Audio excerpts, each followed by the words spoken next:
visage, ils peuvent le faire. Dans une clinique de Tunis, Bintou Younoussa, 25 ans, est venue du Niger pour une procréation assistée. Pendant 3 ans, elle a subi plusieurs traitements à l'étranger pour avoir un enfant, sans succès.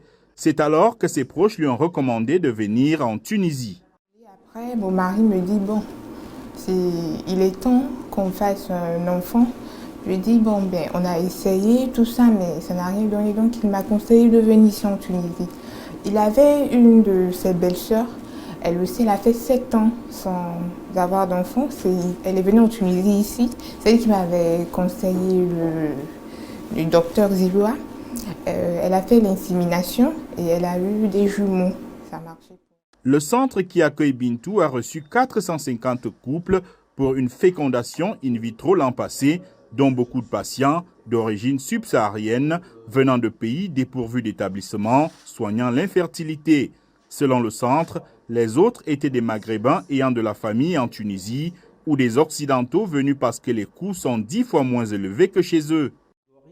Les Occidentaux, ceux qui viennent d'Angleterre, ceux qui viennent de Suisse, ceux qui viennent d'Amérique du Nord, Canada, États-Unis, parce que les coûts sont 10 fois moins chers ici en Tunisie qu'aux États-Unis. Une fécondation in vitro, elle coûte 30 000 $.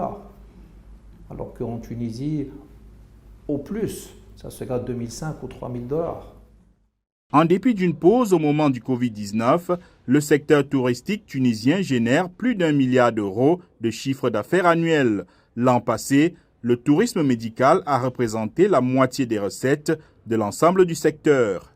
En chiffres, le secteur du tourisme médical draine plus de 500 000 patients qui bénéficient d'une hospitalisation et plus de 2 millions qui arrivent en ambulatoire, soit ils reçoivent des soins dans la journée, donc ils arrivent le matin, ils repartent le soir. Surtout, on a les Algériens et les Libyens.